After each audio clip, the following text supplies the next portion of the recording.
Trump se je sam spravil v kot.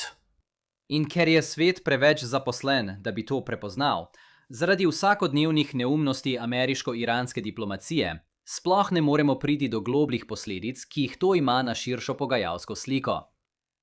Veste, ko cene goriva narastejo, traja nekaj časa, da ponovno padajo.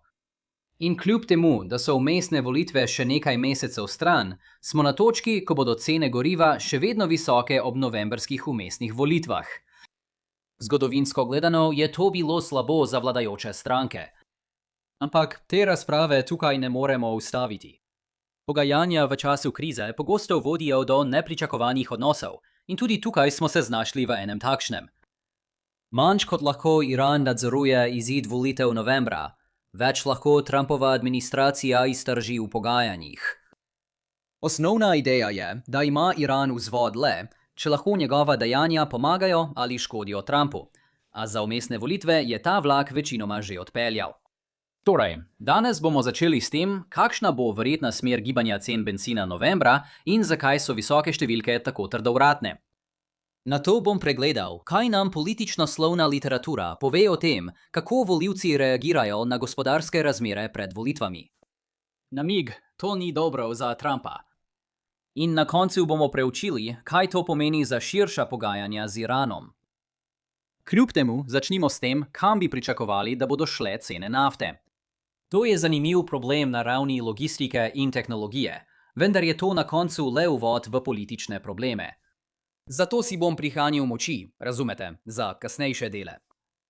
Osnovni problem je, da se nafta po koncu konflikta ne vrne preprosto na predvojne cene. Običajna razlaga, ki jo boste slišali za to, je nekaj v smislu: no, seveda so naftna podjetja pohlepna in želijo iztisniti vsak zadnji cent iz potrošnikov. In čeprav naftna podjetja res želijo iztisniti vsak zadnji cent iz potrošnikov, je to pravzaprav bistvo poslovanja. Tržne sile pa so tiste, ki povzročajo počasen padec cen. Globja razlaga je lahko razgaljena na 4 dele. Prvič, poravnava je predpogoj za vse nadaljnje dogodke. Morda ste opazili, da sem prenehal razpravljati o vsakodnevnih dogodkih v zvezi s pogajanji z Iranom. To ni bila naključna odločitev. To sem storil namerno. Že tedne preden sem prenehal, se je to že spremenilo v situacijo, ko je treba gledati, ne poslušati. Medijska razprava okoli tega je kljub temu vztrajala. No, naj povzamem stvari na svoj običajen način. Na tem področju ne vidim nobenega napredka. Ker so mednarodna pogajanja boleče netransparentna, je še vedno mogoče, da bo jutri prišlo do preboja. Vendar ne bi priporočal, da svoj prosti čas namenjate razmišljanju o tem. Kljub temu pa obstaja praktična posledica, da se cene ne morejo začeti zniževati, dokler se to ne uredi. Ko bomo dosegli dogovor, bo treba ožino še vedno ponovno odpreti. Obstajajo zelo pesimistične ocene, da bi lahko za to potrebovali 6 mesecev. Navsezadnje je morda Iran tam spodaj nastavil mine. Trajalo bo celo večnost, da jih najdemo prav vse. V redu, ampak to tukaj ni cilj. Cilj je odpreti koridor, skozi katerega lahko ladje varno plujejo, in zagotoviti dovolj zaupanja zavarovalnicam, da je plovba skozi območje mogoča. To bo zahtevalo precej manj dela kot vzpostavitev popolnoma varne vodne poti. Poudaril bom še, da bo Evropska unija del tega procesa, da bi pomagala pospešiti prizadevanja za razminiranje. To govorim že od prvega dne. Kljub številnim komentarjem, da nimam pojma, o čem govorim, in da se Evropa nikoli ne bi vpletla v Trumpove pustolovščine. A kot sem prav tako govoril od prvega dne, tako uvlačenje ne deluje. Uvlačenje po definiciji pomeni, da partnerja prisiliš, da nekaj stori kljub tvojim pustolovščinam. Evropa bo naredila, kar mora, da zniža cene energije. Volilne posledice bodo sicer katastrofalne. Več o tem čez trenutek. In če niste prepričani o neizogibni vlogi Evrope tukaj, vas pozivam, da preverite novice, ker je Evropska unija že vzpostavila večino mehanizmov, da se to zgodi, in samo čaka, da začne ukrepati, ko bo zagotovilo, da ne bodo streljali nanje. Ampak, če ste to zgodbo zamudili, morda ni bila vaša krivda. Dejanja Evrope tukaj pogosteje poročajo desno usmerjeni mediji, ker gre za nekoliko bolj pozitiven pogled na vojno. Veste, Ko bi le obstajal način, da bi novice prejemali iz različnih virov. Počakaj, obstaja. To je stalni sponzor današnjega videa, Ground News. Njihov zavihek, slepa pega, pokriva tisto, kar obe strani političnega spektra spregledata in vam daje vpogled tako v to, kaj vam morda manjka, kot tudi v to, česa morda vidite več kot vaši prijatelji z nasprotne strani. Rad preverim tudi svoj dnevni povzetek, ki vsako jutro povzame nekaj najpomembnejših zgodb. Tukaj, vključno z eno o tem, da je iranski predsednik poskušal odstopiti, in drugo o tem, da si Ukrajina želi pridobiti licenco za domačo proizvodnjo raket Patriot. In če obiščete ground.news/linasonmaps ali skenirate QR kodov na vašem zaslonu, lahko izkoristite izjemnih 40% popusta na načrt Vantage. To vam omogoča dostop do funkcij, ki sem vam jih tukaj pokazal, in še veliko več. Zato se še enkrat zahvaljujem Ground News za njihovo stalno podporo temu kanalu. Preostala vprašanja za obnovitev cen nafte so bolj tehnične narave. Če se osredotočimo na surovine, ki jih črpajo iz tal in predelajo v nekaj uporabnega, takoj naletimo na nekatere težave. Zanimivo dejstvo, vojna uničuje stvari.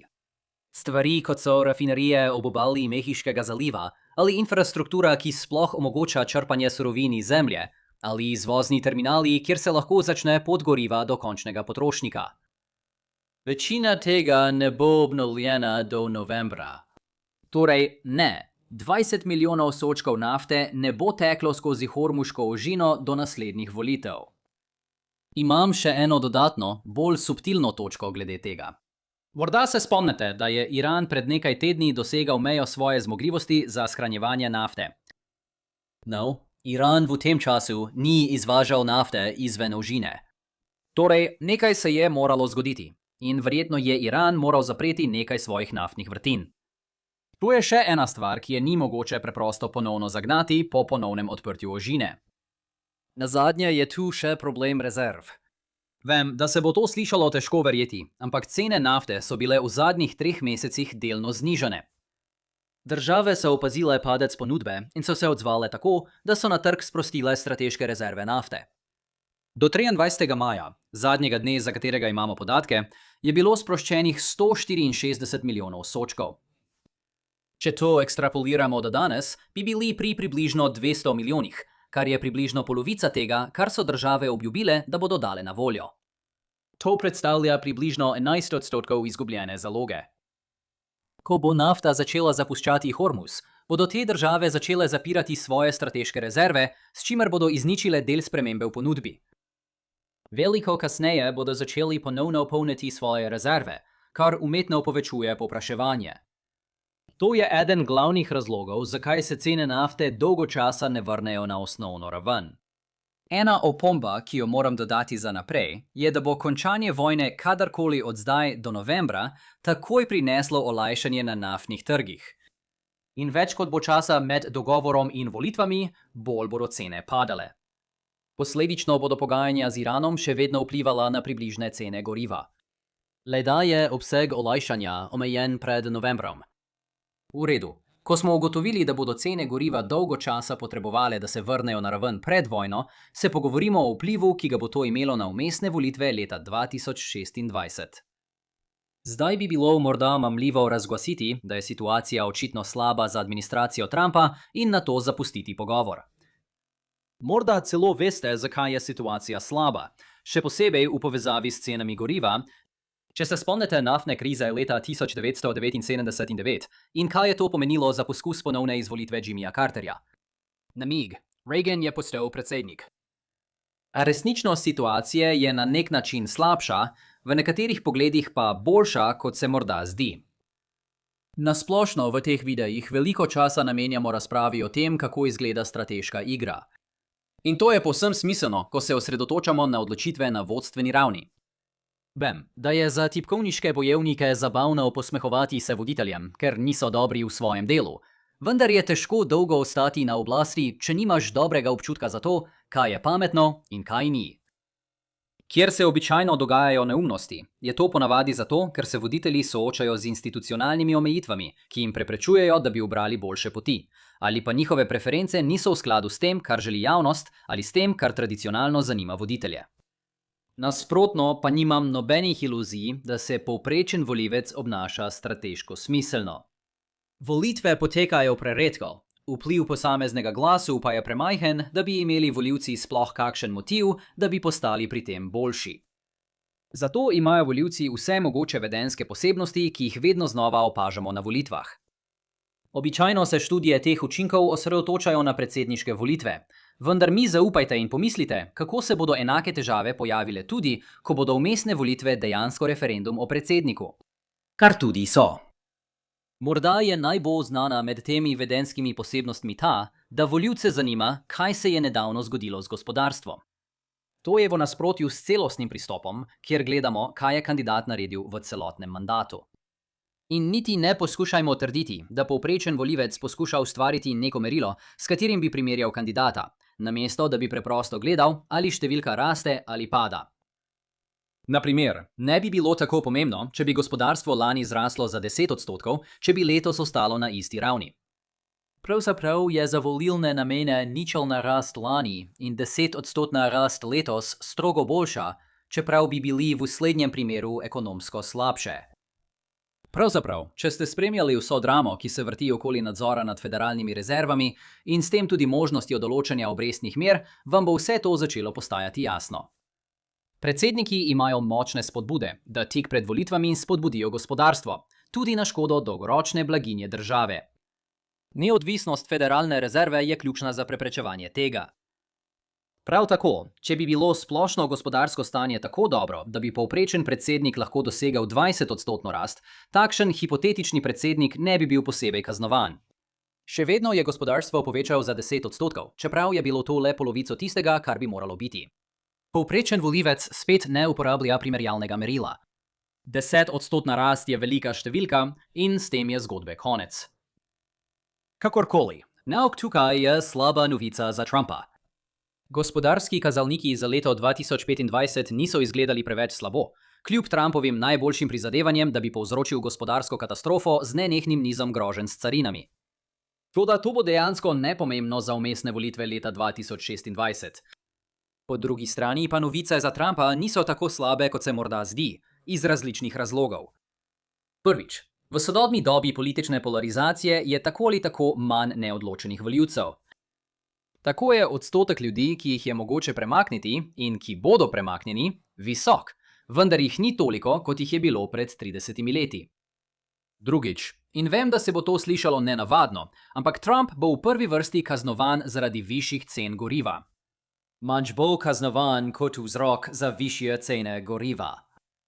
Drugače povedano, visoke cene so slabe za Trumpa ne glede na vzrok. Zabavno je, ker so predsedniki pogosto kaznovani zaradi višjih cen goriva, čeprav imajo zelo malo nadzora nad njimi. Zdaj, v eni situaciji, ko je imel predsednik veliko nadzora nad njimi, je položaj obrnjen. In da se vrnem na prejšnjo točko glede tega, to je razlog, zakaj bo Evropa pomagala odpreti ožino. Tudi če evropskim volivcem ni všeč ideja, da bi njihova država pomagala Trumpu, bodo volivci kaznovali evropske voditelje zaradi visokih cen plina, čeprav niso bili oni odgovorni za to zadevo. Da ponovim, v Združenih državah je bila jasna pot, da se tej težavi izognejo. Preprosto ne začnite vojne z Iranom. Obstaja pa precejšen del volivcev, ki bi glasoval proti republikancem zgolj zato, ker so cene goriva visoke, ne glede na to, ali je to posledica vojne z Iranom ali naravne nesreče, ki je zaustavila rafinerije ob Mehiškem zalivu. Vem, da se vam bo to spet zdelo čudno. Vendar ste zaradi gledanja tega videa visoko informiran volivec in verjetno v 90. percentilu po tem merilu. Ste nenavadni na dober način in vaše razumevanje teh vprašanj ne bo enako kot pri povprečnem volivcu. Vendar pa moram reči, da je vojna z Iranom zelo izpostavljeno vprašanje, zato učinek zmanjšanja ne bo tako močan, kot če bi Trump vodil bolj subtilno politiko, ki bi prav tako povzročila enak dvig cen. Nazadnje, cene goriva bodo verjetno padale do novembra. Volivci dejansko posvečajo pozornost gibanju cen v času volitev. Za Trumpa bo bolje, če bo gorivo stalo $4 in se je v zadnjem tednu pocenilo za 25 centov, kot pa če bo stalo $4 in se je v zadnjem tednu podražilo za 25 centov. Glavna poanta je, da situacija za Trumpa izgleda precej grdo, vsaj na tem področju, in da vam lahko ta opomba pove, kam gremo od tu naprej. Pravzaprav bi se morali za konec oddaljiti in razumeti, kako to vpliva na širšo sliko glede pogajanj z Iranom. Naj začnem s predgovorom. Nočem namigovati, da vem, kakšno trenje v pogajanjih ohranja gospodarsko vojno oziroma lahke vojaške operacije v teku. Lahko bi dolgo razpravljali o notranjih skrbeh Netanjahuja glede morebitnih pregonov po koncu vojne. In potem lahko to povežemo s tem, kako se Združene države zapletajo v to. Potem so tu še Trumpove osebne koristi. Na vrhu seznama je ustavitev medijev in kongresa pri preiskovanju drugih področji. Ljudje v Pentagonu so morda resno zaskrbljeni zaradi jedrskega orožja in premika moči. In če opazujemo iranske predloge, je lahko sklepati, da se obe strani ne moreta dogovoriti, kakšen naj bi bil pričakovani izid vojne. Poleg tega moram poudariti, da ne moremo v celoti razumeti, kako spreminjanje pogajalskega okolja vpliva na pričakovanja glede izida vojne in miru, če ne vemo, kaj so pogajalske ovire. Lahko pa rečem, da je prvi učinek povišanih cen goriva po novembru ta, da okrepi Trumpovo pogajalsko pozicijo. Naj bom jasen, ne pravim, da je to dobro za Trumpovo administracijo ali za Američane nasploh. Blaginja obeh teh strani vključuje tudi volilne izide in gospodarsko bogastvo. Pravzaprav govorim samo o bilateralnih, ničelno vsotnih pogajalskih izidih med Združenimi državami in Iranom.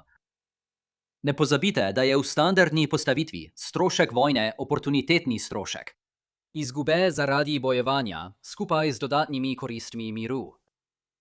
Predvidevamo lahko, da Donalda Trumpa zanimajo umestne volitve leta 2026, ker bodo te določile njegovo sposobnost sprejemanja zakonodaje v naslednjih 2 letih in število kongresnih pozivov, s katerimi se bo soočal. Prav tako ga ne zanima preveč, kaj se bo zgodilo med tem in letom 2028, saj bo to problem nekoga drugega. Tako je mogoče, da je Donald Trump za nekaj časa dejansko upošteval višje stroške vojne. Iran bi lahko izkoristil njegovo težavo z umestnimi volitvami, da bi iztržil boljši dogovor. V tem trenutku pa, v nasprotju s tem, kar se dogaja v ožini, je ta priložnost že minila. Ali pa vsaj večinoma minila. Iran je izgubil vzvod grožnje, ker je Trump tako ali drugače že obtičal s tem problemom. Vizualno to pomeni propadajočo stroškovno črto Združenih držav, kar zvišuje minimum, ki bi ga Trumpova administracija sprejela. Domnevno se je Iran vsega tega zavedal in je vseeno dopustil, da se zgodi. To bi nakazovalo, da je Iran verjel, da bi bila dolgoročno bojevanje, glede na pričakovani izid, še vedno boljše, kar bi lahko pomenilo, da bo do konca vojne minilo še precej časa. Vendar ne pozabite, da takšna napoved ne drži nujno, ko problem podrobno preučimo z jasno opredeljeno oviro pri pogajanjih. Na primer, če je Iran napačno verjel, da bo Trumpova administracija popustila pred mesecem dni, ker je še posebej ranljiva za politične posledice umestnih volitev, potem mu zavrnjena ponudba pove, kar mora vedeti, da sklene dogovor. Iran je v bistvu napačno presodil in zdaj mora svojo napako popraviti. Dejstvo, da bo Iran zdaj na slabšem, je le stranski učinek. Vendar pa bi lahko posledice ožjega pogajalskega razpona še vedno prevladale, zaradi česar bi bili še dlje od dogovora kot prej. Tu je ogromen teoretičen nered. Torej, kakšne so naše ključne ugotovitve za danes? Prišli smo do točke, ko je skoraj nemogoče, da bi se cene goriva do novembra vrnile na raven pred vojno. Raziskave o cenah goriva, splošni ekonomiji in volitvah kažejo, da so zadnjih nekaj mesecev signalov pred volitvami veliko pomembnejši kot splošna gospodarska slika, kar je slab znak za Trumpa. Edina pozitivna vidika sta, da volivce zanima smer gospodarstva in da je trenutno politično okolje izjemno polarizirano. Ne glede na to, je nenavadna posledica izgubljenega upanja administracije za umestne volitve ta, da ima zdaj močnejši pogajalski položaj v odnosu do Irana. Še enkrat hvala Ground News za sponzorstvo današnjega videa. Pojdite na ground.news, poševnica ground.news/linesonmaps ali skenirajte QR kodov na vašem zaslonu, da si zagotovite izjemnih 40% popusta na paket Vantage. Če vam je bil današnji video všeč, ga prosim všečkajte, delite in se naročite na kanal in se vidimo naslednjič. Pazite nase.